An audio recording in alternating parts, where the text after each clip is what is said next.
देहवानी पुण्यवंत पवित्र तो देहवानी पुण्यवंत जो वदे अच्युत सर्व काळ तयाच्या चिंतने तरतील दोषी जळतील राशी पातकांच्या देवईचे रज चरणीचे माती देवईचे रज चरणीचे माती धावत चालती मागे मागे तयाच्या चिंतने तरतील दोषी जळतील राशी पातकांच्या काय त्या उरले वेगळे अनेक काय त्या उरले वेगळे अनेक वैकुंठ नायक जयाकंठी तयाच्या चिंतने तरतील दोषी जळतील राशी पातकांच्या तुका म्हणे देव भक्ताचा संगम तुका म्हणे देव भक्ताचा संगम तेथे ओघ नाम त्रिवेणीचा तयाच्या चिंतने तरतील दोषी जळतील राशी पातकांच्या विठाला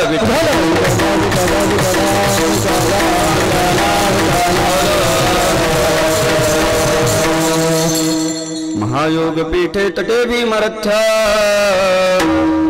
वरम पुंडरीकाय रातुं मुनीन्द्रैः समागत तिष्ठन्तमानन्द कंदम परब्रह्मलिंगम भजे पांडुरंग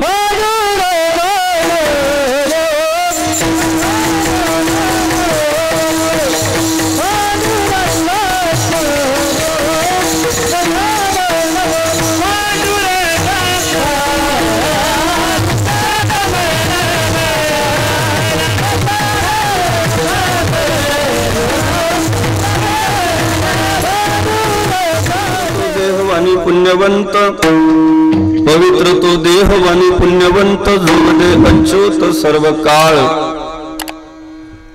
तयाच्या चिंतने तरतील दोषी जळतील राशी पातकांच्या भाग्य असे की आपण ज्ञानोबा तुकोबांच्या आणि छत्रपती शिवाजी महाराज धर्मवीर संभाजी महाराजांच्या नंतर जन्माला आलो. इको आहे का रे? इको भाग्य की ज्ञानोबा तुकोबांच्या अगोदर आपण जन्माला नाही आलो आणि छत्रपती शिवाजी महाराज धर्मवीर छत्रपती संभाजी महाराजांच्या अगोदर आपण जन्माला नाही आलो. का माहितीये का? त्यांच्या नंतर जन्माला आल्यामुळं हे महापुरुष आहे ना आपल्या समोर दीपस्तंभासारखे उभे आहे. जेव्हा जेव्हा आपण अडचणीत येतो, जेव्हा जेव्हा आपण संभ्रमात जातो, जेव्हा जेव्हा आपण नैराश्यात जातो, जेव्हा जेव्हा आपण खचून जातो, तेव्हा तेव्हा छत्रपती शिवाजी महाराज आम्हाला प्रेरणा देतात. भवानी मातेचा लेक तो महाराष्ट्राचा राजा आहे, झुकला नाही कुणासमोर, दुर्जनांचा तो काळ आहे, कुणी चुकत असेल तर त्याला सत्याची वाट दाखवा आणि तरी जर कोण नडत असेल तर मग त्याला छत्रपती शिवाजी महाराजांच्या मावळ्यांची जात दाखवा. हे शिवाजी महाराज कमी कर बरं आवाज आवाज कर कमी, मॉनिटर चेक कर कमी आवाज. हा बाहेरचा वाढवा तिकडे आवाज नाही पाठीमागे पब्लिक. आपल्याला मंडपात ओके करायचं एकदम, उलट बाहेरचा बंद करा म्हणजे ते मंडपात येतील. आता खऱ्या अर्थानं ती स्क्रीन कशाला लावलेली माहितीये का? कोणी लावली ती स्क्रीन? सप्ताह मंडळाने लावली. कशासाठी लावली माहितीये का? ती पैसे लय झाले म्हणून नाही लावलेली, लयच वर्गणी गोळा झाली बुवा, मग आता कुठं खर्च करायचे. ते मागे स्वस्त नाही, ते सगळं खर्चिक काम आहे ते. पण ती स्क्रीन कशासाठी लावलेली माहितीये का? जेव्हा मंडप संपूर्ण भरेल आणि त्याच्यानंतर जे भाविक येतील त्यांच्यावर अन्याय होऊ नये म्हणून ती स्क्रीन आहे. पण भाविकांनी काय केलं? मंडपावर अन्याय केला. भाविकांवर अन्याय होऊ नये म्हणून ती स्क्रीन आहे, पण भाविक किती हुशार बघा ना, त्यांनी मंडपावर अन्याय करून टाकला. अजून अर्धा मंडप शिल्लक. त्यातली त्यात महिला मंडळ आलंय आतमध्ये.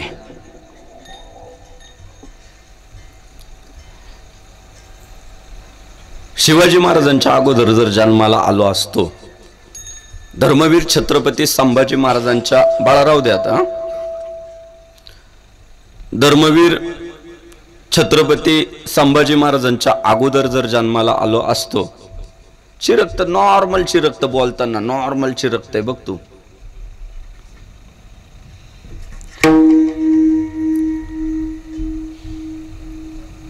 तर आपण नेहमी संभ्रमात राहिलो असतो. काय करावं, काय निर्णय घ्यावा, कशी वाट शोधावी. पण काय आपलं भाग्य, ज्ञानेश्वर महाराजांच्या नंतर जन्माला आल्यामुळं आपल्यासाठी इतका सोपा झाला मार्ग, इतका सोपा झाला. काय केलं पाहिजे संसारात, असोनी संसारी जीवे वेगू करी, वेदशास्त्र वारे बाह्य सदा. काय केलं पाहिजे संसारात, मुखानं हरी म्हटलं पाहिजे. ज्ञानेश्वर महाराजांनी सांगितलं, हरिमुखे म्हणा, हरिमुखे म्हणा, आणि पुण्याची गणना कोण करी. ज्ञानेश्वर महाराजांच्या अगोदर जन्माला आला असतो तर नसतं ना कळालं दादा आपल्याला. कारण एक तर ज्ञानच संकुचित करून ठेवलेलं होतं, विशिष्ट वर्गापर्यंत मर्यादित केलं होतं. सर्वसामान्य या देशात अडचणी लय होत्या, वर्णभेद प्रचंड होता. ब्राह्मण, वैश्य, क्षत्रिय, शूद्र लय अडचणीचे विषय होते. आणि एवढे अडचणीचे विषय निर्माण करून ठेवल्यामुळंच परकीयांना या देशाचे लोचके तोडता आलेले लक्षात ठेवा. इथला जर समाज पहिल्यापासून हिंदू म्हणून एकत्र राहिला असताना या देशात पाय रोवणं तितकं सोपं नाही. का माहितीये, या देशातली माणसं अशी आहे, सिंहाच्या जबड्यात घालून हात मोजिती दात, ही जात शिवरायांच्या मावळ्यांची. सोपं नाही खेळ बाबा. ते वाघाचा जबडा फाडीत आहे, दात मोजित आहे, सोपी ही गोष्ट. या जगातला सर्वात हिंस्त्र प्राणी वाघ भाऊ. इतका हिंस्त्र, इतका हिंस्त्र. ते काल परवा एक व्हिडिओ व्हायरल झाला होता. एका वाघानं 5-50 माकडे आणि त्या माकडांवर हल्ला केला. बघा सोशल मीडियावर फिरत होता तो व्हिडिओ. रोडवर 5-50-60 माकडे आणि त्या वाघाने केला माकडांवर हल्ला. सरपंच त्या माकडांनी काय केलं, त्या वाघाला पळवून लावलं भाऊ, पळवून. मग आता व्हिडिओ शेअर करत असताना नीट अभ्यास करून लिहावा का नाही. पण येड्याच्या हाती व्हिडिओ सापडला. त्या येड्याने चुकीचं लिहिलं. त्याने लिहिलं असं, 50 माकडांनी वाघाला पळवून लावलं. चुकलं ना. लिहायला कसं पाहिजे होतं माहितीये का, पुढं 50 माकड आहे तरी वाघाने हल्ला केला. साधं सरळ आहे, पराक्रमी येतो, हिंस्त्र येतो. ते काय मोजित बसतं काय शत्रू किती आहे. आणि आता योग्य वेळ आहे का नाही योग्य वेळ. आम्ही एमएच बघतो आधी, एमएच किती आहे बुवा. परिसरातला असेल तर आपण मिटवून घेतो. 14 असू द्या बरं, 12 असू द्या, 15 असू द्या, गे बाजूला. आपण ठरवतो कधी नाडायचं, कधी मिटवायचं, कधी संपवायचं, कधी वाढवायचं. वाघाकडे ते गणित आहे का. पण एवढा हिंस्त्र वाघ तरी आपल्या मराठ्यांनी त्याचे दात मोजलेले. हा मराठ्यांचा इतिहास आहे.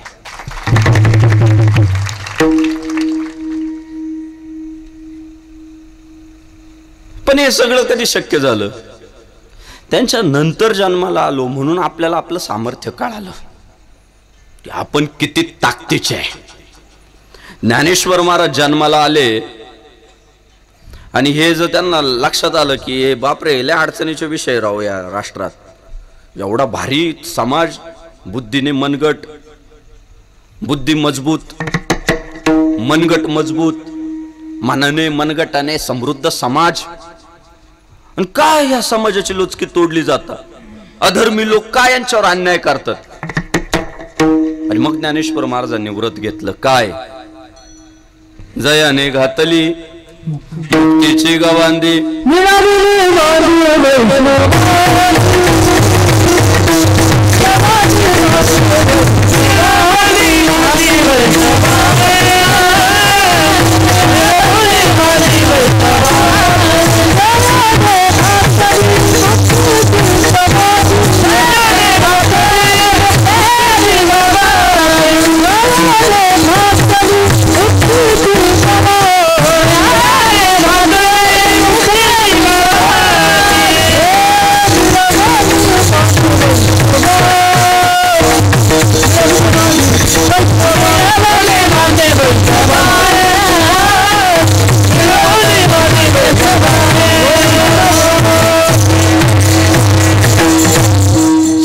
श्रीराम. जयाने घातली मुक्तीची गवांदी आणि मेळविले मांदी वैष्णवांची. त्यांनी काय केलं? ईश्वरनिष्ठ असणारी लोक एकत्रित करायला सुरुवात केली. धर्मनिष्ठ असणारी लोक एकत्रित करायला सुरुवात केली. भगवंताच्या चरणी नतमस्तक होणारा समाज एकत्रित करायला सुरुवात केली. मग तो कोणत्याही जातीत आणि कोणत्याही कुळात जन्माला आलेला असू द्या, न पाहे याती कुळाचा विचार आणि भक्त करुणा कर ज्ञानाबाई. अहो काय मराठवाड्याची माती राव. मी कधी कधी विचारात पडून जातो. सगळी मोठी माणसं इकडे जन्माला येतात. हो, भगवान श्री ज्ञानेश्वर महाराज आपेगाव, शांतीब्रह्म एकनाथ महाराज पैठण, संत श्रेष्ठ जनाबाई गंगाखेड, गोरोबा काका तेर, मनोज जारांगे मराठवाडा. म्हणजे बघा ना, महाराष्ट्रात बघा ना, हे चमत्कार आहे ना. हे किती विशेष आहे. तुम्ही विचार करा. मी खरंच चक्रावून जातो. आणि मी जेव्हा अभ्यास करतो ना, तेव्हा मला उत्तर सापडतं. जितकं दुःख जास्त, त्या दुःखाच्या पाठीवर जन्माला येणारी क्रांती पण तितकी मोठी असते. मराठवाड्याने सोसलेलं आहे. हो, लगेच लक्षात येतं. सर्वसामान्य माणसाला कळतं की जी विदर्भाची परिस्थिती आहे, जी खानदेशाची परिस्थिती आहे, जी पश्चिम महाराष्ट्राची परिस्थिती आहे, ती आजही मराठवाड्याची नाही. पण तरी हा मराठवाडा कधी फितूर नाही झाला. सर्वांना सोबत घेऊन चालला मराठवाडा. हे वैशिष्ट्य आहे. दर्जेदार लोक, स्वाभिमानी लोक, स्वाभिमान गहाण न ठेवणारी लोक या मातीत जन्माला येतात. मी का म्हणालो, अहो हे महाराष्ट्रभरातल्या वाघांना एकत्र करणं काय सोपी गोष्ट आहे का? ते जरांगे पाटलाला जमलं का नाही जमलं? जमलं ना. तुम्ही सोडून द्या, म्हणजे मराठवाडा सांगतोय मी तुम्हाला, सोडून द्या बाकी विषय.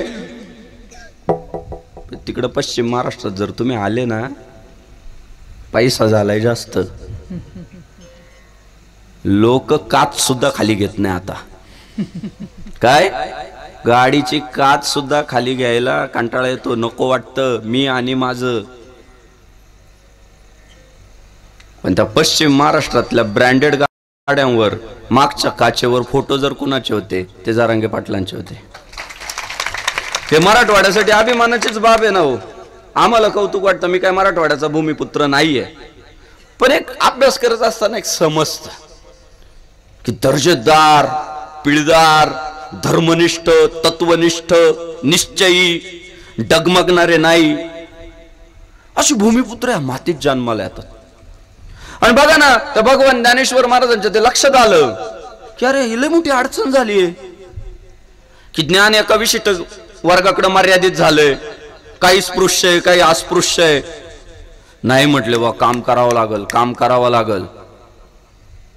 आणि घेतलं ना सगळ्यांना मांडीवर. यारे यारे लहान थोर, याती भलती, कोणत्याही जातीच्या असू द्या, नारी नर, करावा विचारानं लगे चिंता कवनासी. कोणी चिंता करू नका, या मराठीचे नगरी, ब्रह्मविद्येचा सुकाळू करी, आणि घेणे देणे सुखजवरी होऊ दे या जागा. विशिष्ट वर्गच सुखात राहता कामा नये. त्यावेळी 700 वर्षापूर्वी आपल्या मराठवाड्यातला पट्ट्या गरजला. अवघाची संसार सुखाचा करीन आनंदे बरी.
जय श्रीराम.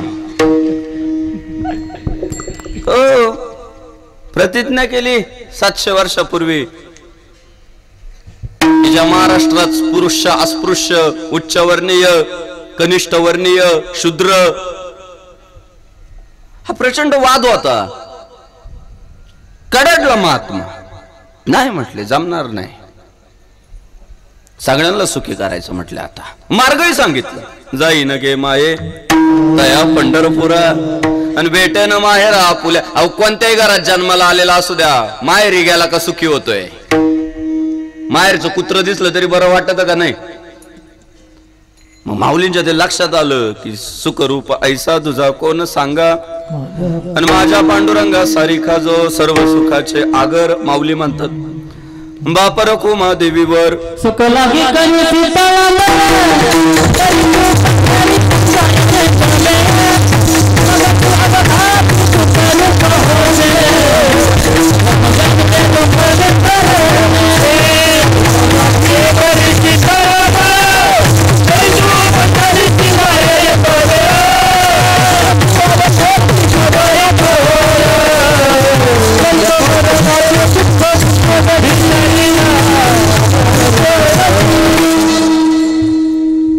सुखा लागी जरी करीसी तळमळ तरी तू पंढरीसी जाय. एक वेळ एकदा तू पंढरपूरला तर जाय. त्या भाविकांना जर तो रस्ता खुला केला तर सुखी होतील लोक. आणि केलं ना काम सुरू माऊली. राजा चाले ते वैभव सांगा ते. सगळ्या वैष्णवांना घेऊन माझी हे जीवीची आवडी पंढरपुरा नीन गुढी. भगवी पताका घेतली खांद्यावर, चला म्हटले. आणि सगळ्यांना सामावून घेत असताना ती सामावून घेण्याची पहिली ठिणगी कुठून पडली माहितीये का तुम्हाला? पहिलं आंदोलन कुठून उभं राहिलं माहितीये? अहो या पैठण मधून राहिलं उभं. ऐतिहासिक नगरी आहे, आपल्या भागांचा आपल्याला अभिमान पाहिजे. आज नवगाव सुद्धा सामान्य विषय नाही दादा. ऐतिहासिक वाडा, ऐतिहासिक मंदिर. तुम्हाला सांगतो, जुन्या काळातले दगड जरी दिसले ना, मनात येऊन जातं कधीतरी छत्रपती शिवाजी महाराजांचे पाय इथं लागले असते. कधीतरी धर्मवीर छत्रपती संभाजी महाराज इकडे येऊन गेले असतील. ज्ञानेश्वर महाराज, तुकाराम महाराज त्यांचे पदस्पर्श या भूमीला झाले असतील, याची खात्री बाळगता येते ते सगळे ऐतिहासिक पुरावे पाहिल्यावर. आणि धर्मपीठ असणाऱ्या पैठण मधून क्रांतीची सुरुवात झालेली आहे. कशी तुम्हाला सांगतो. अनेक कीर्तनकार तुम्हाला सांगतात की ज्ञानेश्वर महाराजांना शुद्धीपत्र मिळत नव्हतं. संन्याशाची पोरं म्हणून हिनवली जात होती आणि त्यांना शुद्धीपत्र आळंदीमध्ये देत नव्हते. आणि म्हणून न्याय मिळवण्यासाठी ते पैठणला आले. चूक, सपशेल चूक. का तुम्हाला सांगतो. महाविष्णूचा अवतार सखा माझा ज्ञानेश्वर, साक्षात महाविष्णूचे अवतार, सदाशिवाचा अवतार, ब्रह्मदेवाचा अवतार आणि आदिशक्तीचा अवतार, ज्या 4 भावंडांच्या रूपानं प्रगट झाला, त्यांना माणसांकडे शुद्धीपत्र मागावं लागेल? अजिबात नाही. ते जे पैठणच्या धर्मपीठामध्ये आले होते ना, ते त्या 4 भावंडांना न्याय मागण्यासाठी नव्हते आले, सगळ्या जगाला न्याय मिळवून देण्यासाठी आले होते. बघा ना तुम्ही, थिनगीच तिथून पडली. त्यांनी करूनच दाखवलं. ते काय होता प्रॉब्लेम की वेदाच्या अधिकारी, वेदाच्या अभ्यासाच्या अधिकारी एक विशिष्ट वर्ग होता. आणि ते म्हणायचे बाकी कोणी गप्पा मारायच्या नाही, शूद्रांनी ऐकायचं नाही, महिलांनी तर फिरकायचं नाही, चूल आणि मुलापर्यंत मर्यादित आहे. मग ज्ञानेश्वर महाराज कडाडले. कसं चालेल म्हटले? लोकशाही असली पाहिजे. लोकशाहीचे निर्माते ज्ञानेश्वर महाराज. सगळ्यांना सारखे अधिकार पाहिजे. कोण मोठा कोण लहान असता कामा नये. सगळे सारखे, सगळे देवाने जर निर्माण केलेले. हे विश्वची माझे घर, ऐसी मती जयाची स्थिर, किंबहुना चराचर आपण. त्याला वसुदैव कुटुंबकम, सगळं विश्व माझं घर आहे म्हटले. आणि मग तिथं जे त्यांनी अग्रीमेंट केलेलं आहे ना, तिथं जो संघर्ष केलाय तो काय केलाय माहितीये? ते जे धर्म मार्तंड होते ना सरपंच आविर्भावात, हम बोले सो कायदा, आणि आम्हालाच सगळं समजतं आणि आम्ही सांगू तोच धर्म आणि आम्ही म्हणू तोच अधर्म, आमच्या इतके पंडित कोणीच नाही का? तर आम्हाला वेद कळतात. कडाडले माऊली त्या पैठण मध्ये, ए काय शहाणपणा करता म्हटले. तुम्हाला जो वेद कळतो ना तो मी रेड्याच्या मुखातून सुद्धा वधवून दाखवू शकतो. इथून क्रांतीची थिणगी आहे. तुम्ही म्हणाल का बरं रेडाच निवडला? कारण रेडा निवडल्यावर रेड्याच्या नंतरचे सगळे त्या कप्प्यामध्ये बसणार आहे. रेडा निवडल्यामुळं का? त्यांचं म्हणणं आहे ना की श्रेष्ठ आणि कनिष्ठ शूद्र. मग रेड्यासारखा मूर्ख कोणच नाही जगाच्या पाठीवर. नाही मी सांगायची गरज नाही, तुम्ही शेतकरी माणसं आहे. किती मूर्ख. अहो सकाळी सकाळी जर शेतकरी सोडायला गेलं ना रेड्याला म्हशीचं ते पारडू, तुम्ही पहा 100 गायींचा कळप असू द्या, 100 शशिकांत महाराज 100 असू द्या, आणि त्यांच्यातली जर एखादी गाय व्याली ना महाराज, दुसऱ्या दिवशी ते लेकरू ताजा असतं, पण दुसऱ्याच दिवशी असं चारी पायांवर उभं राहतं, शापटाचा गोंडा टाव करतं, कान टाव करतं आणि जे धूम ठोकतय. अहो 99 गाई डावलून बरोबर आपल्या आईच्या काशीला जाऊन बिलकतय गाईचं वासरू. 10 म्हशी असू द्या, 10 किती 10, आणि त्या मशीनला जे होतं ते पारडू, पुढं चालून तोच रेडा रेडकू. अहो सकाळी सकाळी जेव्हा शेतकरी सोडायला जातो ना त्याला, ते पहिल्यांदा तर शेतकऱ्यालाच बिलकतंय. शेती करणारी माणसं असतील तर माझं बोलणं लक्षात येईल. ते शेतकरी सकाळी सकाळी आळस राहतो, इतकं वैतागताना खंदिशी देतं ठेवून त्याच्या कानात की काय अक्कल आहे का तुला, कुठं बिलगायला लागला, खरं आहे का खोटं बोलतोय मी. मग त्याला मनात विचार येतो, राहू आपली आई नाहीये, चुकलं आपलं. मग ते म्हशींकडे पाहतं, त्याला 10 दिसतात, 10 सारख्या दिसतात, सेम टू सेम. ते पुन्हा विचारत पडतं, राहू सगळ्या सारखे दिसतात, यातली आपली आई कोणती आहे? नाना पाटील ते पहिल्या म्हशीपासून सुरुवात करते. पहिलीच्या काशीला जाऊन बिलकतं, ती लात मारिती, त्याला वाटतं ही आपली आई नाही. दुसरीच्या काशीला जाऊन बिलकतं, ती म्हणते मी व्यालेच नाही, ते मला का चिकटते, ती लात मारिती, शेणात जाऊन पडत, उठत, परत जातं. पण ते एक ठरवतं मग शेवटी एक 4-5 म्हशी झाल्या ना की मग ते एक निर्णय लावून टाकतं, जाऊ द्या म्हटलं आता 5 तर झालंय ना, आता याच्या पुढच्यातली जी लात मारणार नाही ती आपली आई. इतका साधा नियम त्याला करावा लागतो की आता जी लात मार, म्हणजे मुद्दा कुठे आहे बघा, ज्याला जन्मदात्री ओळ, 1000 लोक असू द्या, बाळ ओळखतं आईला लगेच, 3 दिवसाचा असू द्या, आई समजते त्याला. पण देवाने तो रेडा नावाचा प्राणी असा बनवला की त्याला आई सुद्धा ओळखता येत नाही. ज्ञानेश्वर महाराजांनी तोच निवडला. एवढा तर मूर्ख कोण नसतो ना जगामध्ये, कुठला प्राणी नाही, जलचर नाही, भूचर नाही, खेचर नाही, कोणत्याच वर्गात इतका मूर्ख प्राणी नाही. रेड्याने राग मानू नये, पण आता आहेच मूर्ख तो, काय करणार त्याला. अहो ज्ञानेश्वर महाराज म्हटले, तुम्हाला जे वाटतंय ना, अध्यक्ष या ना वर या अध्यक्ष, बसा नाही तर खाली, याला खाली घाल, घ्या अध्यक्षांना. चौपदार कुठे? चौपदार इकडे समोर. चौपदार एवढा लांब राहिल्यावर इकडं फायरिंग झाल्यावर करायचं काय? एक चौपदार तर पाहिजे का नाही आमच्याकडे. याला घ्यायला चला बरं का. हो क्रांती आहे, क्रांतीची सुरुवात आहे ती. ते म्हणाले, बाबांनो तुम्हाला जे वाटतंय ना, जे फक्त तुम्हालाच येतं ते रेड्याला सुद्धा येऊ शकतं. नामदेव महाराजांना म्हणावं लागलं, कदाचित पुढे समाजात भ्रम होईल की रेडा नावाचा एखादा माणूस होता, म्हणून त्यांनी लिहून ठेवलं की माऊलींनी कोणाच्या तोंडून वेद बोला.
चालवली भिंती बैसोनिया. हे साधू संतांनी लिहून ठेवलं बरं, लिहून ठेवलं का? त्यांना माहित होतं बा पुढे नालायक समाज जन्माला जर आला तर आक्षेप घेईल बा. त्यांनी नोंद करून ठेवली की म्हशीच्याच पोराच्या डोक्यावर हात ठेवला. आता असं तर नाही म्हणू शकत बा म्हैस नावाची बाई असेल. अहो जगात नाही सापडायची, जगात नाही सापडायची. म्हशी सारखी असेल, नाव तिचं म्हैस कधीच असू शकत नाही, शक्यच नाही. काय महाराज संतांचं सगळं तत्वज्ञान. ऋग्वेद बोलायला लागलं. सगळ्यात अवघड वेद ऋग्वेद. अस्खलितपणे ते ऋग्वेदाच्या रुचा आळवायला लागलं. 2-3 धर्म मार्तंड पटकन पळत घरी गेले. घरातले ग्रंथ आणायला बा आपल्या याच्यात काही प्रिंटिंग मिस्टेक आहे का काय चेक करावा. एवढा मोठा चमत्कार झाला दादा. आणि महाराष्ट्राच्या मातीत एक नवचैतन्य पसरलं ना की जे स्वतःला कमी समजत होते ते मनाला म्हणायला लागले, अरे आपण कसं कमी समजतो, आपण रेडा तर नाही ना, इतके तर मूर्ख नाही ना आपण. आता एखादा माणूस म्हणतो महाराज मी लय सामान्य आहे बरं का, लय साधा बोळा आहे बरं का, रेडा नाही ना. ते म्हणतो हो नीट बोला, एवढा पण गैरती नाही बा, गैरती एवढा पण नाही बा पागल मी, एवढाही बावळट नाही, इतका मूर्ख नाहीये. मग ते एक चैतन्य निर्माण झालं की नाही रेडा बोलू शकतो तर माणसं का बोलू शकत नाही. आणि ज्ञानेश्वर महाराजांची ती क्रांती की जे लोपलं होतं ते प्रगट केलं.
मोकळं बोलायला सुरुवात केली.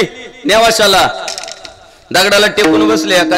केलं या मराठी याचे नगरी, ब्रह्मविद्येचा सुकाळू करी आणि घेणे देणे सुखचवरी होऊ दे या जगा. अहो असलं ज्ञानाचा वर्षाव करायला सुरुवात केली आणि माणसांमध्ये एक आत्मविश्वास आला की अरे जे रेड्याला बोलू शकतं ते आपल्याला का बोलू शकत नाही. अहो ते रेड ह्या मातीत मोठं झालं, त्याचं मंदिर आहे आळ्याला. नाना पाटील ते रेडा वेद बोललं पैठण मध्ये, थांबलं नाही ना ते पैठणात. ते म्हटलं नाही बा आता माऊलीचा हात आपल्याला लागलाय, मुखाने आपण वेद बोललोय, आता आपण नीट वागू.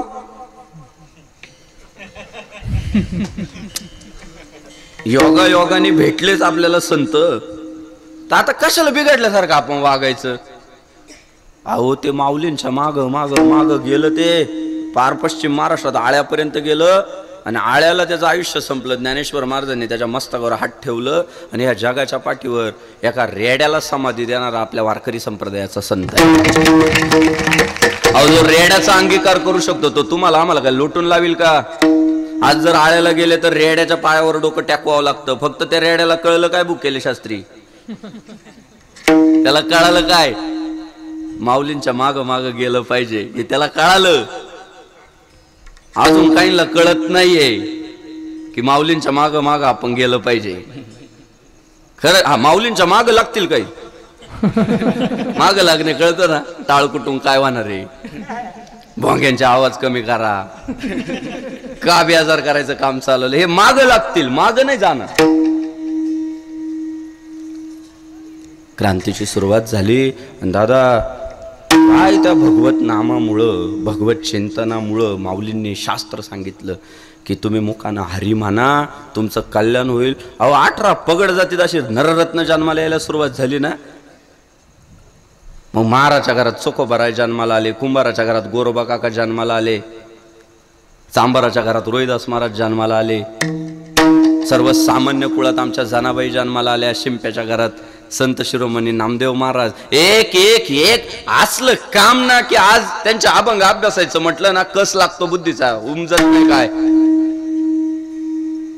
त्याचे चोखोबारायांची बायको म्हणती अवघा रंग एक झाला, रंगे रंगला श्रीरंग, कळत नाही. मग एवढी बुद्धी, एवढं सामर्थ्य प्रत्येकामध्ये फक्त ना संत भेटले पाहिजे. तेची माझे हित करीती सकळ, जेने हा गोपाळ कृपा करी. म्हणून मी ही प्रस्तावना तुमच्या समोर का मांडली आहे की 2024 मध्ये थोडस एक अडचण अशी झाली, विशेषतः तरुण पिढीमध्ये नकारात्मकता वाढत चालली आहे. आणि वारकरी संप्रदाय हा शेपूट घालून पाळायला शिकवत नाही, वारकरी संप्रदाय हा लढायला शिकवतो, प्रतिकार करायला शिकवतो.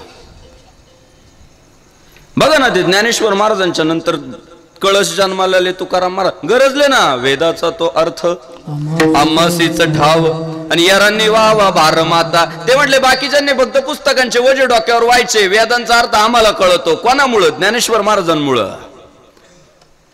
ज्ञान यांचा राजा गुरु महाराव म्हणते ज्ञानदेव तुम ऐसे.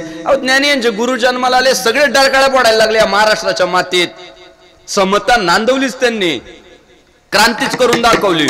फक्त मात्र इतकी सकारात्मकता आली नाही मातीत, इतकी सकारात्मकता आली जेव्हा खचलेले निराश झालेले पोरं दिसले ना, तेव्हा आमचा देऊचा कळस गरजला. संकोचोनी कारे झालासे लहान, घेई अपोषण ब्रह्मांडाचे. कोणतरी गेला असेल महाराजांकडे, महाराज लय खचलो राव, काही वाढ दिसत नाही, आपलं सामर्थ्य कमी पडतंय, दिशा दिसत नाही. महाराज म्हटले अरे तू का स्वतःला लहान म्हणून समजतोय? म्हटलं माझ्यात काय सामर्थ्य आहे? कोणताच मोटिवेशनल स्पीकर इतकं धाडस नाही करू शकत. आज 10,000 25,000 देऊन आपण ते मोटिवेशनलचे क्लास अटेंड करतो, पण ते काय म्हणतात, यू कॅन, तुम्ही करू शकता. पण या महाराष्ट्राच्या मातीतला वारकरी संप्रदायाचा कळस कडाडला, काय करू शकतात? तर ब्रह्मांड गिळू शकता. घेई अपोषण ब्रह्मांडाचे. ब्रह्मांड गिळण्याची काय ताकद येत असेल सरपंच, आणि ती ताकद मिळत होती ना, म्हणून त्या काळात कुठलीच अनुकूलता नसताना, कुठलीच सामग्री नसताना आणि कुठलाच आशावाद नसताना या मातीत हिंदवी स्वराज्य उभं राहिलं, ते तुकाराम महाराजांमुळेच.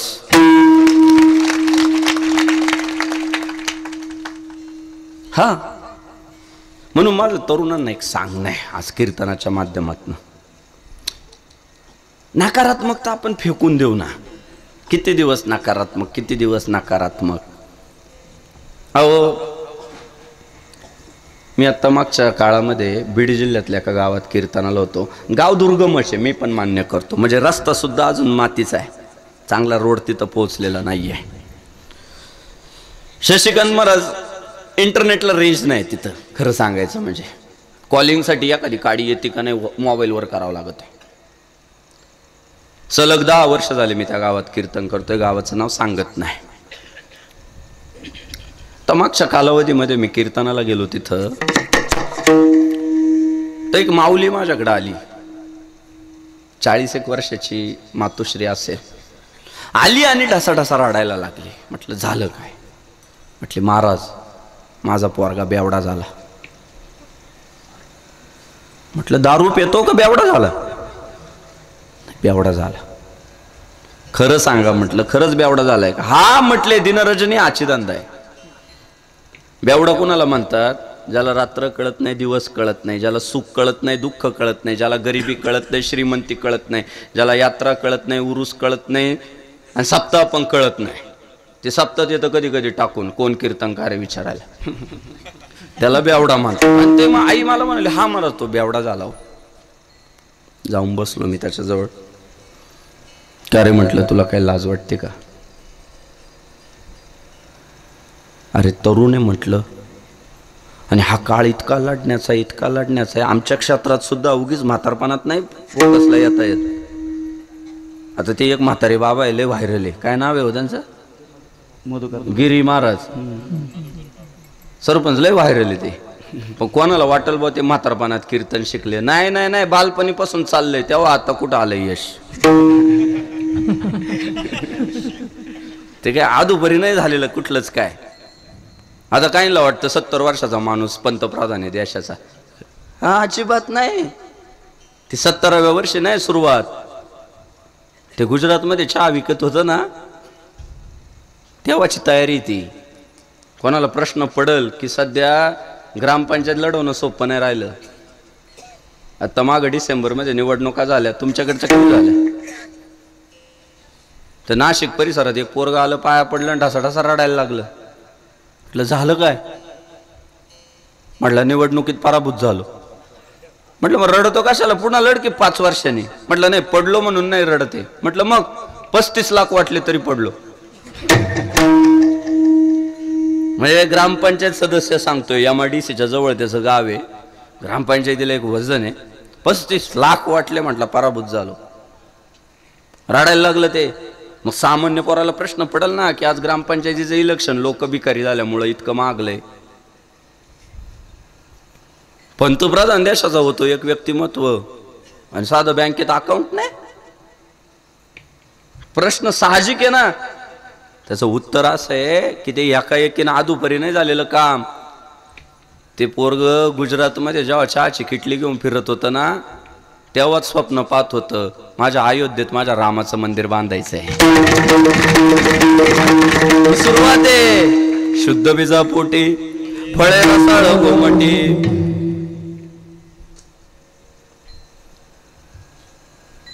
उगच नाही होते, ते असावं लागतं पिंडामध्ये. झालं ना, नरेंद्र मोदीजी पंतप्रधान झाले, पण सुरुवात तिथून आहे बाळांनो, बरं का? कधी लक्षात ठेवा. आता परवा एक जण म्हटलं रिक्षावालं मुख्यमंत्री झालं. अरे काय काय पण लावता उगीच, काही पण टीका टिप्पण्या करायच्या. अरे रिक्षावाले सुट्टे देन सुट्टे नाही याच्यातच बेजार आहे. ते फक्त रिक्षा नव्हतं चालवत, स्वर्गीय आनंद दिघे साहेबांचा आदर्श घेऊन रिक्षा चालवता गरजत होतं गर्व से कहो हम हिंदू आहे. स्वर्गीय हिंदू हृदय सम्राट बाळासाहेब ठाकरेंचा त्या काळात शाखा प्रमुख असताना अभिमान आहे, गर्व से कहो हम हिंदू आहे. जेव्हा मजाक उडावला जात होता या देशात, हिंदू म्हणून घेतलं तर अडचणीचे काळ होते, त्या काळात ते रिक्षा चालवता प्रामाणिक होते, धर्मनिष्ठ होते की नाही. गर्वाने आम्ही सांगू जगाला की आम्ही हिंदू आहे. झाले मुख्यमंत्री, तुम्ही सांगा, तुम्ही व्हाल. पण तुम्ही जर तारुण्यातच म्हणत असाल आम्ही धर्म बिर्म काही मानत नाही, मातीचे भले भले यतो धर्मस ततो जया. जिथं धर्म आहे तिथं विजय. शशिकांत महाराज गावात आल्यावर मला अभिमान वाटला. गावचा प्रथम नागरिक कपाळभर कुंकू लावतो, पुढची पिढी धार्मिकच निघणार आहे. हा किशोर भाऊ, अभिमान वाटला मला. का माहितीये का? येत वडील जे करीती तया नाम धर्म. आपल्यापेक्षा ज्येष्ठ जे करतात, जे वागतात, जे बोलतात त्याचा परिणाम आपोआप होतो. बसलेल्यांपैकी जवळजवळ 75% पोरांच्या कपाळाला टिळा आहे. त्यांनाही वाटतं बा महाराष्ट्राचा मुख्यमंत्री लावतोय, तालुक्याचा आमदार लावतोय, गावाचा सरपंच लावतोय, मग आपण का कपाळाला अंड ठेवायचं?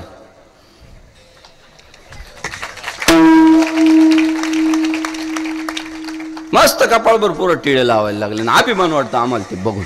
लावलंच पाहिजे.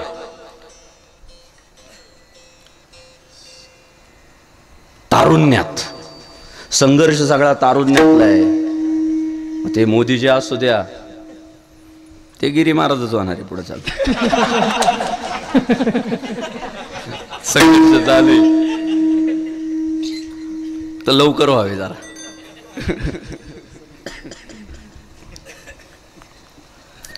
संघर्ष तारुण्यातला आहे.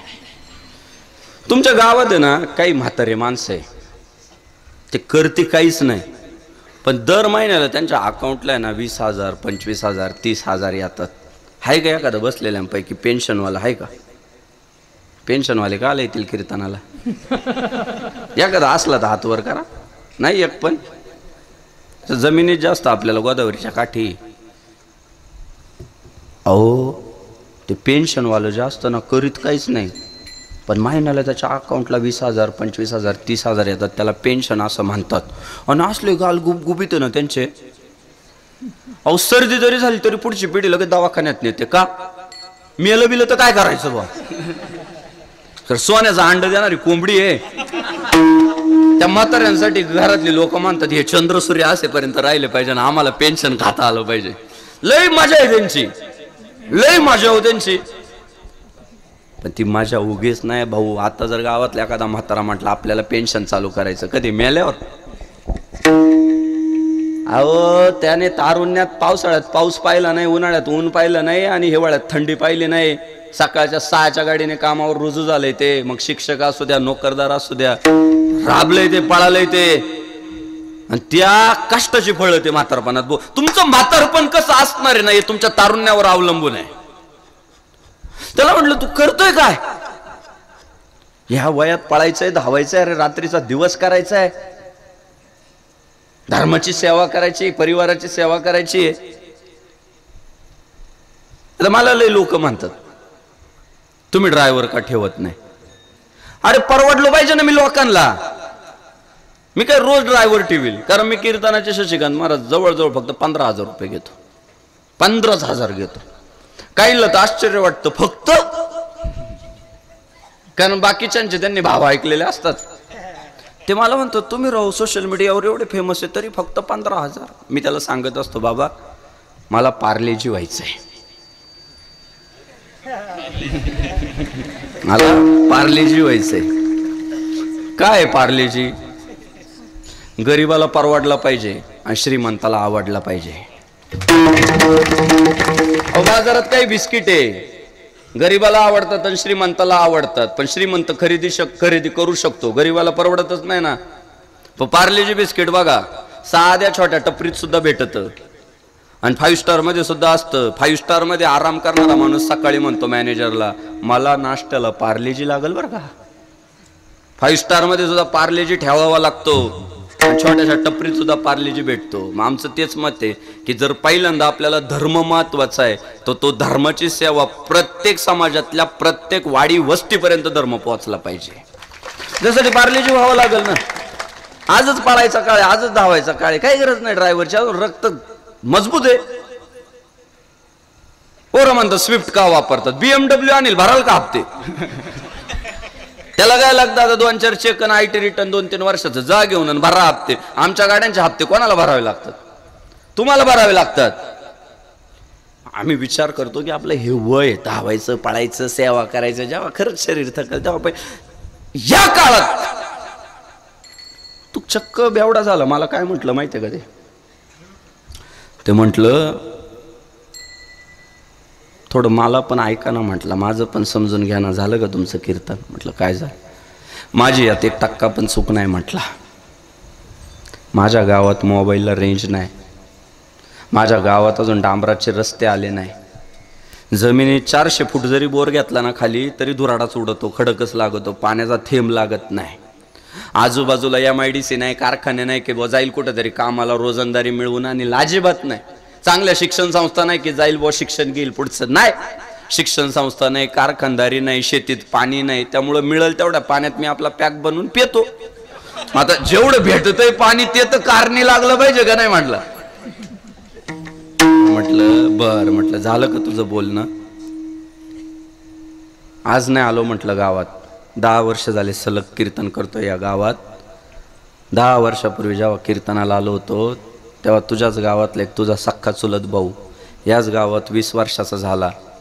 20व्या वर्षी त्याच्या लक्षात आलं की आपल्या जमिनीत 400 फूट खाली गेलं तरी पाणी नाही.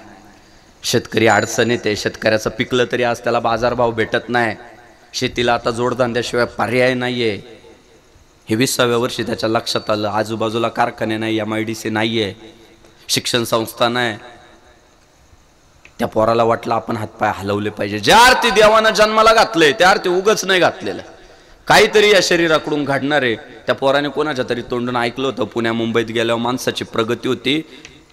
त्याने आईच्या गरम भाकरीचा त्याग केला, बापाच्या मऊगाचा त्याग केला. हायवेवर येऊन उभं राहिलं दादा. तिकिटाला पैसे नव्हते त्याच्याकडं. भेटल त्या गाडीला हात देत देत देत ते पुण्यात गेलं. पुण्यात कोणासोबत ओळख नाही, फुटपाथवर झोपलं. सकाळी काहीतरी काम केलं पाहिजे म्हणून गेलं, फिरलं. त्याला एका गावंड्याच्या हाताखाली बिगारी म्हणून काम भेटलं.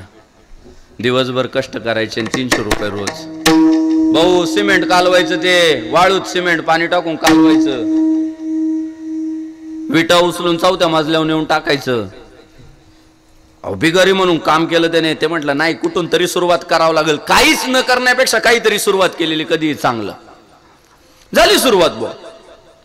बिगारी म्हणून राबलं. पुढच्या 3च वर्षामध्ये ते बिगारी नाही राहिलं. गावंड्याचं पाहून पाहून ते गवंडी झाला. त्याला वळिंबा काढायला लागला. त्याला थापीचं तंत्र अवगत झालं. अहो ते बिगाऱ्याचं गवंडी झालं. 1000 रुपये झाले त्याची हजेरी. आता त्याच्या हाताखाली बिगारी, ते गवंडी झालं. पुढच्या 3च वर्षामध्ये ते गावंड्याचं काय झालं माहितीये का? ठेकेदार झालं. ते शहरातली लोक, नोकरदारी करणारी, उद्योग व्यवसायातली त्याला म्हणायला लागले, शेट आम्हाला पाणी मारायला वेळ नाही, मटेरियल आणायला वेळ नाही, तुम्हीच आम्हाला कुलूप लावून द्या, काय बिल होईल ते सांगा, शेट आमचं काम चांगलं करा. शेट झालं ते बिगारी. ते उगते कामं घ्यायला लागलं. एका एका कामामागे त्याला 5 लाख 6 लाख शिल्लक राहायला लागलं. पुढच्या 3 वर्षामध्ये ते झालं ना ठेकेदार, कॉन्ट्रॅक्टर झालं. राहतंय पुण्यात. आणि पुण्यात राहून आता त्याने 7-8 प्लॉट घेतले तिकडं. आणि पुण्यातून काय म्हणतंय माहितीये का? गावाकडची निवडणूक लढवायची. माझा विकास झाला म्हणता, आता गावाचा झाला पाहिजे. का? तर गावकऱ्यांची परिस्थिती मला माहिती आहे, ही पण माणसात आली पाहिजे, यांचे बंगले झाले पाहिजे. ते शहरात राहून गावाचा विचार करायला लागले. काय हो, ते पण जर 20व्या वर्षी ते पोरग म्हटलं असतं 400 फूट खाली गेलं तरी पाणी नाही, आजूबाजूला कारखानदारी नाही, शिक्षण संस्था नाही, मिळेल तेवढ्या पाण्यात पॅक बनू, तर गावाला एक आणखी बेवडा भेटला असता. खरं आहे का खोटं आहे? माझं सांगणं पोरांनो जीवाचे कान करून ऐका. जो प्रतिकूल परिस्थितीचं भांडवल करतो आणि प्रतिकूल परिस्थितीला दोष देत रडत बसतो त्याला षंड म्हणतात. आणि जो प्रतिकूल परिस्थितीवर मात करून प्रतिकूल परिस्थितीचं अनुकूल परिस्थितीत रूपांतर करतो त्याला पराक्रमी म्हणतात. म्हणून माझं तुम्हाला सांगणं आहे की आपल्याला पराक्रमी व्हायचं आणि यासाठी एक सूत्र आहे. आजूबाजूला जी हलकट माणसं आहे ना ते लांब करा. प्रत्येकाच्या आजूबाजूला ते असतात. कोणते? एवढं सोपं आहे का ते असं म्हणणार आहे? लय नालायक हो, ते आपलं काम नाही आणि तुला जमणार आहे का? आणि मग तो कोणी केलं असतं. तरुणांना माझं सांगणं आहे, ती आई असू द्या, तो बाप असू द्या, तो भाऊ असू द्या, तो मित्र असू द्या, पहिल्यांदा आयुष्यातून त्याला थोडा बाजूला करा, काही काळापुरता का व्हायना. कारण तुम्हाला सांगतो ही नकारात्मक लोक आहे ना तुम्हाला अगोदरच हरवून टाकतात. मानसशास्त्र असं सांगतं की माणूस पहिल्यांदा रणांगणात नाही हरत, पहिल्यांदा मनात हरतो. आणि मनात हरलेला माणूस रणांगणात कधीच जिंकू शकत नाही. म्हणून आपल्याकडे जुनी एक म्हण होती, हटकन नाही लावायची. ती हटकन म्हणजे काय? ती नकारात्मकता आहे. ती नकारात्मकता जर एकदा मनात सुरू झाली, आता प्रचाराचा नारळ फोडायला जाताना जर सोबतचे म्हटले भाऊ विचार करा बरं, पडलं. पण प्रचाराचा नारळ फोडायला जातानाच लहान पोरापासून म्हाताऱ्या माणसापर्यंत जर प्रत्येक जण म्हटलं ना दादा गुलाल आपलाच आहे, विजयीच मिरवणूक आहे. नकारात्मकता पहिली दूर लोटा. मी तुम्हाला सांगतो जेव्हापासून नकारात्मक माणसं ब्लॉक केले ना सोशल मीडियावर पण आणि जीवनात पण, 365 दिवस तारखा आहे आपल्याला. लय तारखा वाढल्या का? नकारात्मक विचारच नाही, कायम सकारात्मक. नाही आपण करू शकतो, करणार आहे आपण लावणार आहे मार्ग. आणि छत्रपती शिवाजी महाराजांच्या सुद्धा अवतीभोवती ही नालायक लोक होती. कोणती नालायक? अय शिवा, अरे काय झालं बाबा तुला? औरंगजेबाला नडवतोय? अरे जो औरंगजेब ज्याने बाप तुरुंगात डांबलाय गादीसाठी, खुर्चीसाठी, सत्तेसाठी, ज्याने सक्का भाऊ दाराशी गो मारून टाकलाय, मुंडक बाजूला केलंय त्याचं आणि बापाकडे पाठवलंय, बघ तो पोरगा इतका क्रूर आहे, काय होईल कळणार पण नाही. नको नको ती डेअरिंग करू. अरे शहाजी राजांना कळालं नाही का, मालोजी राजांना कळालं नाही का, विठोजी राजांना कळालं नाही का? अरे ती लोक सगळी त्यांना माहित आहे औरंगजेब सामान्य नाही आहे. विचार कर. आणि मग काय होतं, माणूस कोणी असू द्या दादा, आसपासचे माणसं जेव्हा नकारात्मक असतात ना, खचतो माणूस. तुम्ही कधी विचार केलाय का, कौरव किती आहे? 100 आहे. पांडव किती आहे? 5 आहे. का बरं 100तलं एक पण जिवंत राहिलं नाही, आणि का बरं 5तल्या एकाच्या पण केसाला धक्का नाही? सांगू त्याच्या मागचं तंत्र काय? अहो कौरवांच्या मागे उभंच राहिलं कोण? राहिलं नाही ना. द्रोणाचार्य गेले, भीष्माचार्य गेले, भले भले गुरुवर्य धारातीर्थी पडले, त्या पोरांना धीर देणार कोण राहिलंच नाही.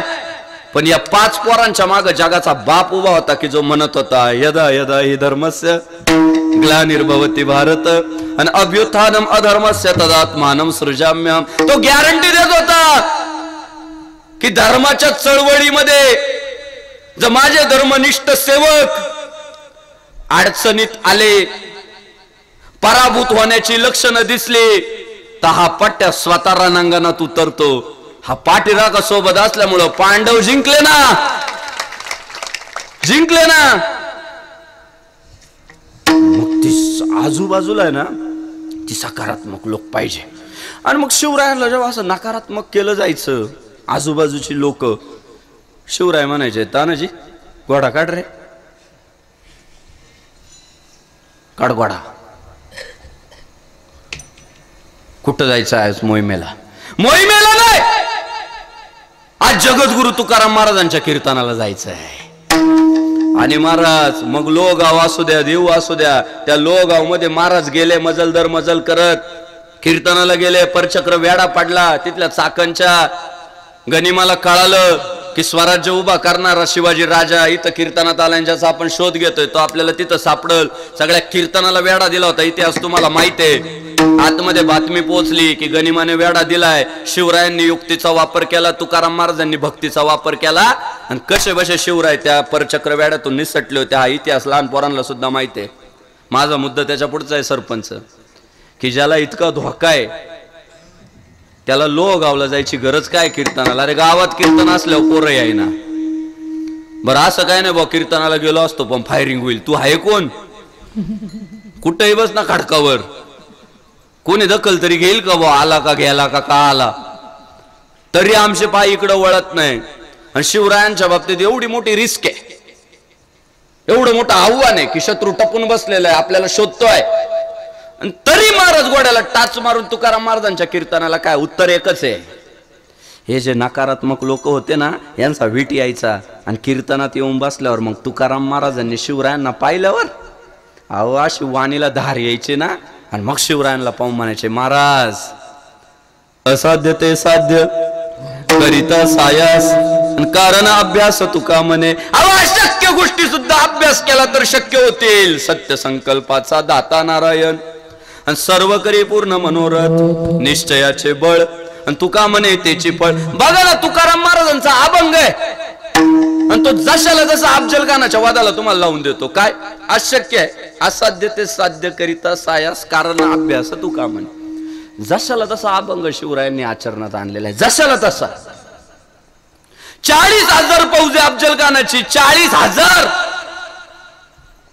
महाराजांची 7-8,000. किती तफावत आहे बघा बर का.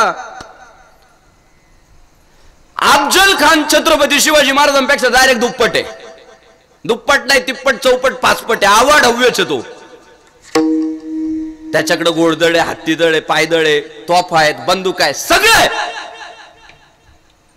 आणि शिवरायांना पत्र येत आहेत, शरण ये, शरण ये, शरण ये.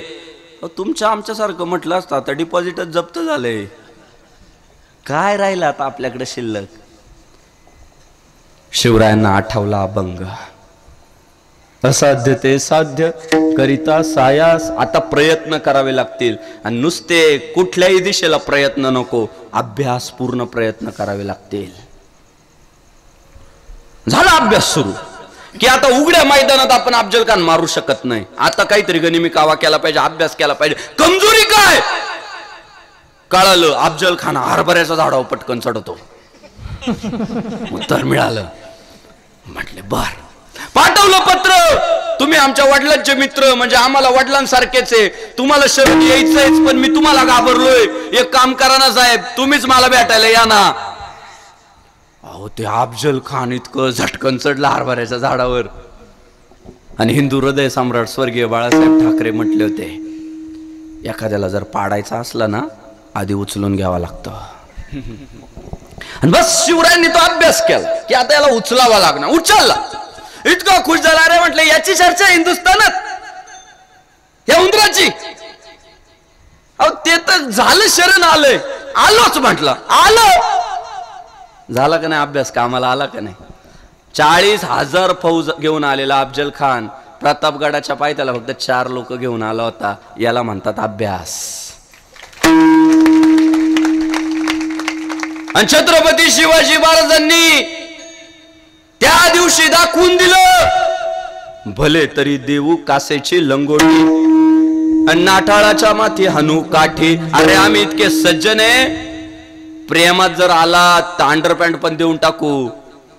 पण जर आमच्या तुळजाभवानीचं देऊळ उद्ध्वस्त करत असाल, आमचे भगवे झेंडे उपसून फेकत असाल, गायींच्या कत्ली करत असाल, आया बहिणींचे आबरू लुटत असाल, शेत्यांचं नुकसान करत असाल, तर हा महाराष्ट्र शत्रूचा कोथळा बाहेर काढल्याशिवाय राहत नाही.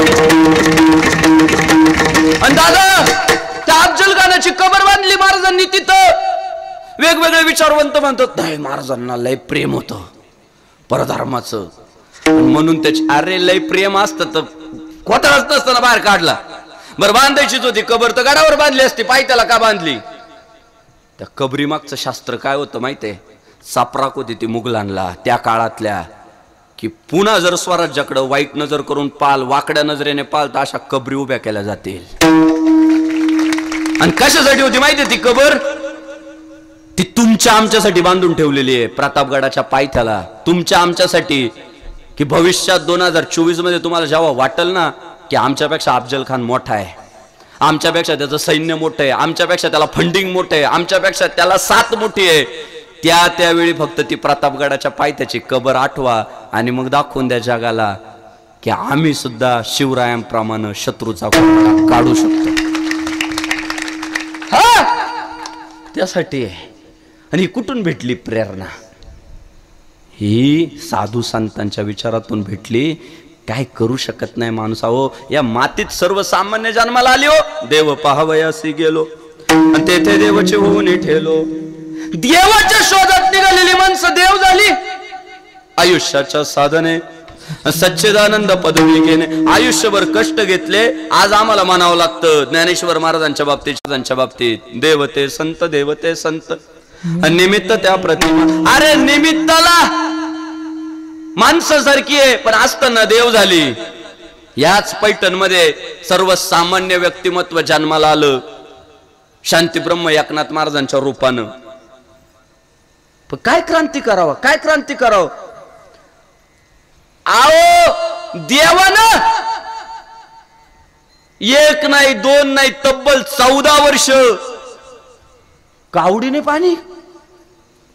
हा बरोबर ना, आपल्याला म्हणतो ना आपण कावडीने पाणी, ज्या घरी चक्र पाणी वाहे आणि अनन्य भक्ती भावे निळावंती तसे पाय. जो देव तुम्हाला आम्हाला हुंगत नाही, आपणच नारळ फोडू फोडू बेजार आहे,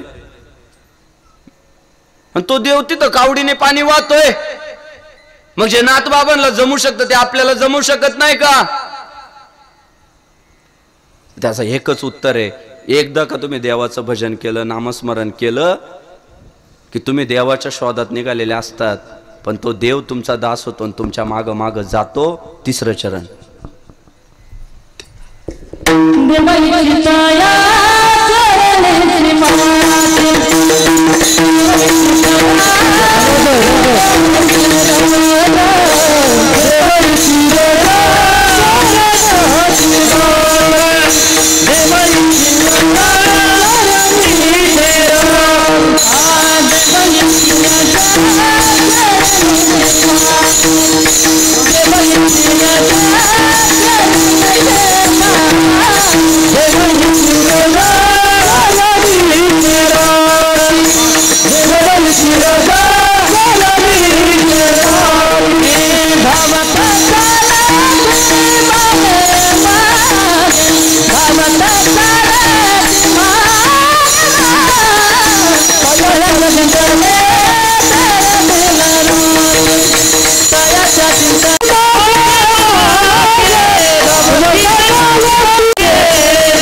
बाबतीत लिहिलेलं आहे, देवाच्या बाबतीत, की तो भक्त कुठे जाऊन पोहोचतो. की जो भक्त पूर्वी म्हणत होता संसार तापे तापलो मी देवा करिता या सेवा कुटुंबाची, जो भक्त पूर्वी म्हणत होता दुःख बांधवडी आहे हा संसार, गुलाम करी सलामन तू कया घरी राबत असे, हे माणसाचं कर्तृत्व आहे.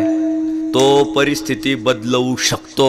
ज्या देवाच्या शोधात तो निघाला ना, तो देव त्या भक्ताच्या घरी यायला उत्सुक राहतो. या सुखा कारणे देव वेडावला आणि वैकुंठ सोडून संता सदनी राहिला. पैठण मध्ये राहिला तो. आजही ते माठेत आपण जातो दर्शनाला. चरणीचे रजवंदी शुळपाणी साक्षात महादेव. त्या भक्ताची माती कशी कपाळाला लावता येईल. काय ज्या वाल्याने खूप पाप केले होते तो वाल्या पुढे नामस्मरणाने होतोय काय. बोलीला वाल्मिक तैसेची करीन वरतून दावीन नाम. जगाचा बाप म्हटला की माझा भक्त जे जे बोललाय ते मी आता वागणार आहे. वाल्य इतके तर नाही ना आपण टाकाऊ. वाल्याने म्हणजे कळस केला होता, कळसावर बांधकाम केलं होतं वाल्याने. 7 रांजण भरवले ते सरपंच त्यांनी माणसं मारून. आम्ही काय माणसं मारितो काय. लईत लई दुधात पाणी टाकून विकू. महिला मंडळ तुम्ही काय माणसं मारता. काय पाप करून करून तुम्ही काय कराल. नवऱ्याच्या खिशातले 100 काढाल. वाल्याच्या तुलनेत लय सज्जन ना आपण. मग घेऊन आदर्श या लोकांचे. आज अयोध्येमध्ये जितकं रामचंद्र प्रभूंना महत्व आहे तितकंच महर्षी वाल्मिकींना महत्व दिलंय. एअरपोर्टला नाव दिलंय महर्षी वाल्मिकी. दरोडेखोर आम्ही लय देव माणसं ना अजून आत्ताच बिघडल्यासारखे का करायला लागलो. बघून आपल्या पूर्वजांकडे तेवढं सामर्थ्य माणसामध्ये. महाराज 3ऱ्या चरणात सांगतात देवईची रज चरणीची माती धावत चालते मागे मागे. विठ्ठल विठ्ठल विठ्ठला पांडुरंग विठ्ठला. टाळी वाजवा. चप्पल फूट पायाचा फिल्टर काढून ठेवा. विठ्ठल विठ्ठल विठ्ठला पांडुरंग विठ्ठला.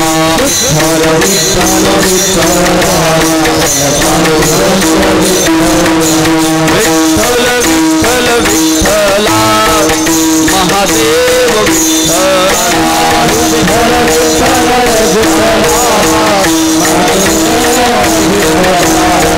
विठ्ठल विठ्ठल विठ्ठला आदिशक्ती विठ्ठला.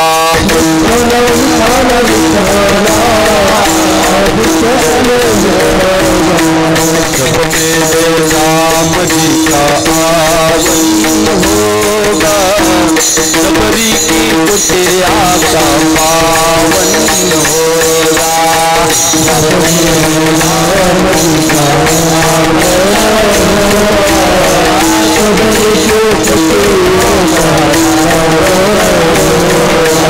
आएंगे जब रघुराई तब आसन पर बैठाऊंगी. मिठे मिठे भेर अपने हाथों से खिलाऊंगी.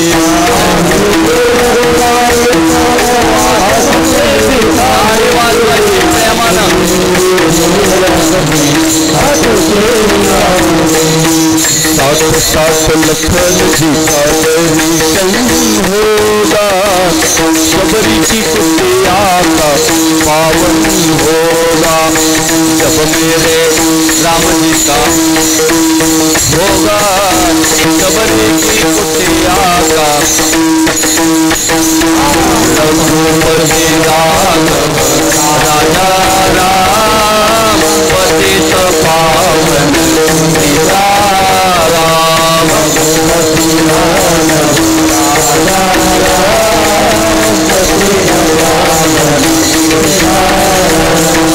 रघुपति राघव राजा राम पतित पावन सीता राम.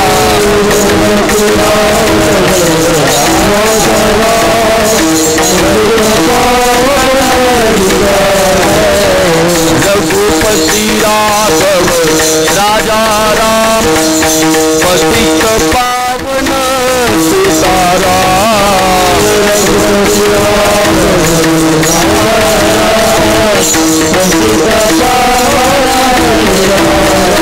राम आएंगे आएंगे राम आएंगे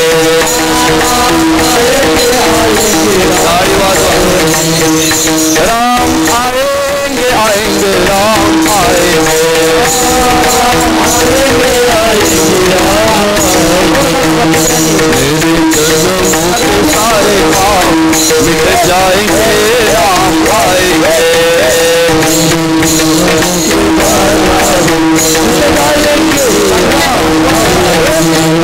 राम आएंगे तो अंगना सजाऊं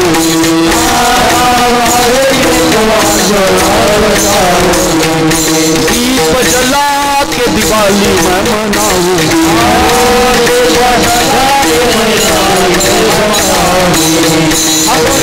खोपड़ी के भाग आज खुल जाएंगे राम आएंगे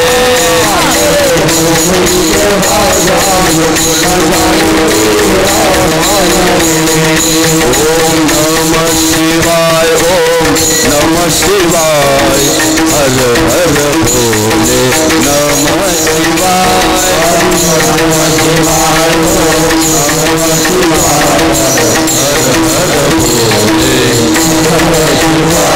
मेरे भारत का बच्चा बच्चा जय जय श्री राम बोलेगा मेरे भारत का बच्चा बच्चा हर हर महादेव बोलेगा मेरे भारत का बच्चा बच्चा जय जय शिवराय बोलेगा मेरे भारत का बच्चा बच्चा धर्मवीर संभाजी बोलेगा मेरे भारत का बच्चा बच्चा जय जय एकनाथ बोलेगा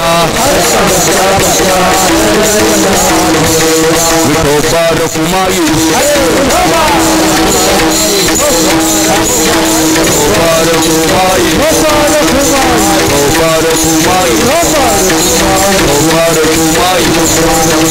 ज्ञानेश्वर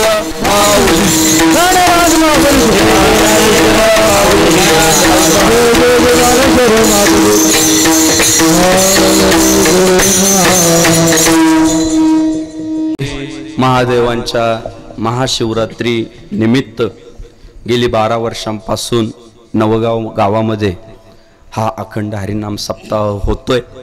सप्ताहाचं चालू वर्षी 12वं वर्ष अर्थात तपपूर्ती सोहळा आहे आणि समस्त ग्रामस्थांनी अत्यंत उत्साहवर्धक वातावरणामध्ये सप्ताहाचं नियोजन केलं। पहिल्याच दिवशी असं वाटत नाही आज पहिला दिवस आहे। सर्व पद्धतीने अनुकूल उत्साहवर्धक अशा पद्धतीचं भक्तिमय वातावरण भगवान श्री महादेवांच्या प्रांगणामध्ये बाजूला पवित्र गोदावरी मैयाचा काठ आहे। समृद्ध अशा प्रकारचं गाव आहे, ऐतिहासिक अशा प्रकारचं गाव आहे। या गावाची परंपरा मोठी आहे आणि ती परंपरा जतन करण्यासाठी हरिभक्तीपरायण वैकुंठवासी गोविंद महाराज सिन्नरकर यांच्या कृपाशीर्वादानं व श्री हरिभक्तीपरायण रामदास महाराज बैरागी व आमचे मित्र श्री हरिभक्तीपरायण शशिकांत महाराज चौधरी यांच्या अत्यंत कुशल अशा मार्गदर्शनानं अधिपत्याखाली या महादेव मंदिराच्या प्रांगणामध्ये भव्य कीर्तन सप्ताह संपन्न होतोय। सप्ताहाच्या निमित्तानं श्रीमद भागवत कथेचं आयोजन केलंय। श्री हरिभक्तीपरायण रामदास महाराज बैरागी ती भागवत कथा सादर करतायत। कीर्तनाच्या निमित्तानं अत्यंत पोषक, अत्यंत मधुर, अत्यंत उत्साही अशी मृदंग साथ करणारे हरिभक्तीपरायण मृदंग सम्राट माऊली महाराज उकारडे, नामदेव महाराज पोपळे, हरिभक्तीपरायण मृदंग सम्राट नामदेव महाराज पोकळे। जोरात टाळ्या झाल्या पाहिजे। खूप छान पकावत साथ महाराज करतात। वारकरी शिक्षण संस्थेचे सगळे विद्यार्थी ताल अत्यंत पक्का आहे। दरवर्षी आपल्याला हीच विद्यार्थी साथीला पाहिजे, इतकी टाळाला मजबूत आहे। तर माझी सगळी गुरुबंधू मंडळी विनयकरी महाराजांचे मानावे तेवढे धन्यवाद थोडेसे। गायनाचार्य हरिभक्तीपरायण भजन सम्राट माऊली महाराज उकारडे, भजन सम्राट प्रशांत महाराज पाखरे, प्रवीण महाराज खरात, सम्राट बरोबर आहे माझं सापडला आता, हरिभक्ती पराय मृदंग सम्राट नामदेव महाराज पोकळे, सर्वांचे मानवे तेवढे धन्यवाद. कीर्तनाच्या निमित्तानं कीर्तन प्रवाह यूट्यूब चॅनल 8 दिवस थेट प्रक्षेपण करतंय, नंतर करतंय. बर, तर आमच्या कीर्तन प्रवाह यूट्यूब चॅनलचे मनापासून धन्यवाद. पहिल्याच दिवशी विश्वकर्मा साऊंड सिस्टीमने गावाची बाजी राखली, गावचीच साऊंड सिस्टीम आहे. पहिल्या दिवशी जोरदार टाळ्या वाजून त्यांना हार्दिक अभिनंदन करूया. छान प्रकारे त्यांनी साऊंड सेट केला, त्यांचे मनापासून धन्यवाद. माझ्यावर प्रेम करणारे पंचक्रोशीतील सगळी ग्रामस्थ, आता व्यक्तिगत कुणाचा नामोल्लेख करत नाही, पण खूप प्रेम करता माझे, इतकं प्रेम करतात की तारखेसाठी डायरेक्ट मला ब्लॅकमेल करतात, द्यावाच लागल तिकडे काही करा मला माहित नाही. पण ते म्हणतात ना मांजराचे दात पिल्लाला लागत नाही, तसे मला त्यांच्या त्या वक्तव्यातनं प्रेम दिसतं. पण ते 15,000 मुळे आधीच गेलेले असतात तारखा, तर त्यामुळे ते बुक असतात. पण सगळे प्रेम करणारी माझे मायबाप, माझ्या मित्रपरिवार, त्यांचे मनापासून धन्यवाद. विशेष आभार ज्यांचे मानले पाहिजे, गावचे प्रथम नागरिक, धर्मनिष्ठ, तरुण पिढीला सोबत घेऊन चालणारे आणि देव देश धर्मासाठी आपलं जीवन समर्पित करणारे या नवगाव गावचे प्रथम नागरिक, आमचे मित्र सरपंच श्री किशोरराव बाप्पू पाटील चौधरी. किशोर बापूंसाठी जोरदार टाळ्या झाल्या पाहिजे. टाळ्या कशासाठी माहिती आहे का सरपंच? तुम्ही सौजन्य दिलंय म्हणून नाही, कीर्तनात पहिल्या जागेवर बसलेले म्हणून. गावोगावचं दुखणं असं आहे, सरपंच फक्त वर्गणी देतो, फिरकत नाही. असे दररोज आहे मला, दररोज आहे येणार दररोज येणार, वेळात वेळ काढून येणार. आता शिंदे साहेब कामं लावताय, त्यात त्यांची काय चूक आहे? आपल्या मुख्यमंत्र्यांचं एकदम जवळचं व्यक्तिमत्व, आमच्या मंगेश भाऊ चिवट्यांच्या जवळचं व्यक्तिमत्व, सन्माननीय आमदार भुमरे साहेबांचं एकदम गळ्यातला ताईत म्हणून ज्यांच्याकडे पाहिलं जातं ते बापू. बापूंचा आपल्या सगळ्यांनाच अभिमान आहे. बापूंना खूप खूप शुभेच्छा. असंच धर्माने वागत राहा. येतो धर्मस्ततो जया हा. आम्ही ठरवलंय जो हिंदू हित की बात करेगा वही देश पे राज करेगा. त्यामुळे हिंदुत्व मिरवायचंय आणि हिंदुत्व मिरवण्यासाठी माझे काही विनंती आहे आजकाल ग्रामस्थांना. त्यातली पहिली विनंती आहे, कपाळाला टिळा लावायला सुरुवात केली पाहिजे हिंदू बांधवाने. पहिली विनंती, लावलाच पाहिजे टिळा. आपण हिंदू आहे ना, किती पैसे लागत आहे टिळा लावायला? मसाज इतके लागत आहे काय? चेहऱ्याची मसाज करायला 300 रुपये लागतात शहरात. गंधाला किती रुपये लागतात? कोणी देईल? मी देतो उद्या गंधाच्या बाटल्या पाठवून.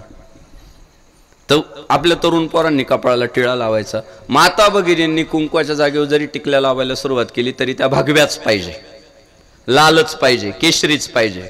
उगीच साडी हिरवी आहे म्हणून टिकली हिरवी लावायची नाही. कारण परवा आमची एक मैत्रीण निळी टिकली लावून आली. मी तिला म्हटलं का ग निळी टिकली लावली? ती म्हणाली कळत नाही का बापू, साडी निळी आहे. तेवढा तिचा नवरा आला मागून, म्हटलं याला निळा करून आणायचा, मॅचिंग नवरा. धर्माच्या जागेवर आहे, त्याचा फॅशनचा विषय होऊ शकत नाही, अजिबात होऊ शकत. फॅशन बदलत असते, धर्म टिकत असतो, तो टिकवायचा असतो. सौभाग्याचं लेणं येते, त्याचा फॅशनशी ट्रेंडशी काही संबंध नाही. ती आपल्या धर्माची संस्कृती परंपरा आहे, भगवीच लालीच केशरीच टिकली. झालं, टिळ्याचा विषय संपला. दुसरा माझा मुद्दा आहे, भेटलेल्या माणसाला जय श्री राम म्हणा, जय शिवराय म्हणा, जय जिजाऊ म्हणा, रामकृष्ण हरी म्हणा, पण हाय हॅलो बंद करून टाका. बंद करा. काय आपला संबंध आहे हॅलोशी? काही म्हाताऱ्यांना हॅलो म्हणता येत नाही, हॅलो म्हणतात. काय हॅलो? काय नाही हॅलो? जे आपल्याला येत नाही, ज्याचा आपला संबंध नाही, जे आपले पूर्वज कधीच म्हणत नव्हते. आपले पूर्वज घरी माणूस आला, राम राम पाहुणं, काय चहा घ्यायचा का कॉफी? बरोबर आहे का नाही? कुठं राहिलं राम राम म्हणजे अरे हाय ना हॅलो चालू झालं. पाहून न पाहिल्यासारखं करणं सुरू झालंय. आपल्या माणसाला ओळखीचं असो नसो, हो राम राम पाहुणं, जय श्रीराम म्हणा, सुरुवात करा. तिसरा माझा मुद्दा आहे, गावात 2-3 परधर्मीय घरं राहतात, पण एवढे धर्मनिष्ठ असतात ना, अभिमानानं त्यांच्या घरावर त्यांच्या धर्माचा झेंडा लावतात, अभिमानानं लावतात. मग हिंदूंनी का देवदेवाऱ्यापर्यंतच मर्यादित ठेवलाय? तुम्ही सुद्धा 365 दिवस शिवजयंतीला घरावर लावलेला भगवा झेंडा इथून पुढच्या काळात 365 दिवस फडकू द्यायचा घरावर. गावात आलं की भगवे झेंडे दिसले पाहिजे. प्रत्येकाने आता काय 3 महिन्याला मोबाईल बदलायला लागलो, 6 महिन्याला गाडी बदलायला लागलो, 2.5 महिन्याला भगव्या झेंड्याचा कपडा आपण बदलू शकत नाही? बदलू शकतो. संकल्प करायचा, घरावर भगवा झेंडा 365 दिवस पाहिजे. कळालं पाहिजे या गावात हिंदूंचे वाघ राहतात, दिसू द्या, लावून टाकायचे भगवे झेंडे, 365 दिवस टिकवायचे. आता एक कीर्तनाच्या निमित्तानं विनंती करतोय की सध्या एक अशी सवय लागली आहे की त्या भगव्या झेंड्यावर आहे ना छत्रपती शिवाजी महाराजांचे चित्र छापताय. बरं ते छापताय पण असे की व्यवस्थित दिसत पण नाही, व्यवस्थित ते प्रिंट पण होत नाही. आणि कशासाठी नको त्या सवयी आपण लावतोय? छत्रपती शिवाजी महाराजांनी स्वराज्य निर्माण केलं तेव्हाच त्यांना कळत नव्हतं का मग आपण आपल्या भगव्या झेंड्यावर आपला फोटो छापावा, आपल्या भगव्या झेंड्यावर आपण राजमुद्रा टाकावी, आपल्या भगव्या झेंड्यावर आपण हिंदू लिह? नाही, छत्रपती शिवाजी महाराजांनी रायगडावर फडकावला तो फक्त भगवा झेंडा होता. का? त्यांना माहित होतं भगवा म्हणजेच हिंदू आणि हिंदू म्हणजेच भगवा. जो भगवा भगवत ध्वज अर्थात भगवंताचा ध्वज म्हणून ओळखला जातो, जो भगवा, जो भगवान श्रीरामांचा होता, जो भगवान श्रीकृष्णांचा होता, जो भगवान सूर्यनारायणाचा होता, तोच छत्रपती शिवाजी महाराजांचा, धर्मवीर छत्रपती संभाजी महाराजांचा, आणि तोच भगवा तुम्हा आम्हा सगळ्या मावळ्यांचा आहे. त्यामुळे दुकानदारांना सांगा आम्हाला प्रिंटेड झेंडे नकोय बाबा, प्लेन भगवे झेंडे फडकावा, प्लेन, त्याला बाकी दुसरा रंगच नको, भेसळच नको, फक्त भगवा झेंडा. आणि आपण सुरुवात केली ना मागायला की आम्हाला प्लेन भगवा झेंडा पाहिजे, पुढच्या काळात कंपन्या बंद करून टाकतील. आता बाहेर जर गेलं ना खरेदीला तर बिना प्रिंटेड झेंडा भेटा ना, भगव्या झेंड्यावर शिवरायांचं ते कसं बस आपलं द्यायचं प्रिंट करून, ते व्यवस्थित कळत नाही, दिसत नाही, कधी कधी अपमान पण होतो त्या झेंड्याचा. नाही तर आपण दुकानदारांना म्हणायचंय की आम्हाला प्लेन भगवा झेंडा द्या, फक्त भगवा. भगवा म्हणजे महाराष्ट्र, महाराष्ट्र म्हणजे भगवा, भगवा म्हणजे शिवाजी महाराज, भगवा म्हणजे संभाजी महाराज, आणि भगवा म्हणजे श्रीराम, आणि भगवा म्हणजे तुम्ही आम्ही हिंदू, बस. तर ती सुरुवात करा, सवय लावा. वेगवेगळ्या सवयी मुद्दाम पाडल्या जात आहे, काही गरज नाही. आपण ती सगळी सुरुवात करा. पुन्हा एकदा 11:05 झाले. चोपदार महाराजांचे धन्यवाद. शशिकांत महाराज, कोणी म्हणाल का आपण इंजेक्शन घेतलं? नाही सरपंच, मी आलो तेव्हा मला थोडा आहे ना जाणवत होतं की थोडा अशक्तपणा जाणवला मला, आज थोडा ताप वगैरे असं नॉर्मल. पण आपण कोणत्या डॉक्टरांकडे गेलो? ताकपिरे डॉक्टर, तापकीर ना, ताकपिरे, ताकपिरे या गावचं वैभव असणारे ताकपिरे डॉक्टर. मी त्यांच्याकडे गेलो आणि मला त्यांनी एवढा विश्वास दिला की तुम्हाला काहीच नाही म्हटले, काहीच नाही, आणि एवढी वारी ट्रीटमेंट केली की अजून मी 3 कीर्तनं करू शकतो आता. कारण ताकपिरे डॉक्टर खरं देव माणूस आहे, या गावचं वैभव आहे, आणि धर्मावर प्रेम करणं. बिल सुद्धा नाही घेतलं बा, इंजेक्शन दिलं, गोळ्या दिल्या, पण बिल नाही घेतलं. नाही म्हटले तुम्ही धर्मकार्य करता. तर आमच्या ताकपिरे डॉक्टरांचे सुद्धा मनापासून आभार सांगा. सगळ्यांवर प्रेम. जय श्रीराम.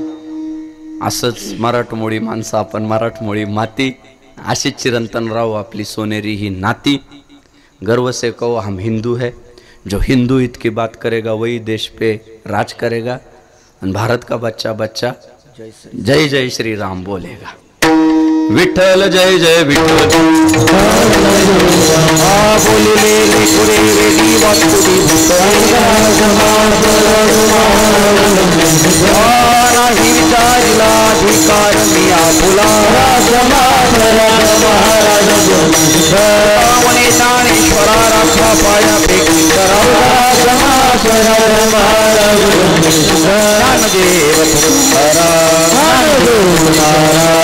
तुकाराम तुकाराम तुकाराम.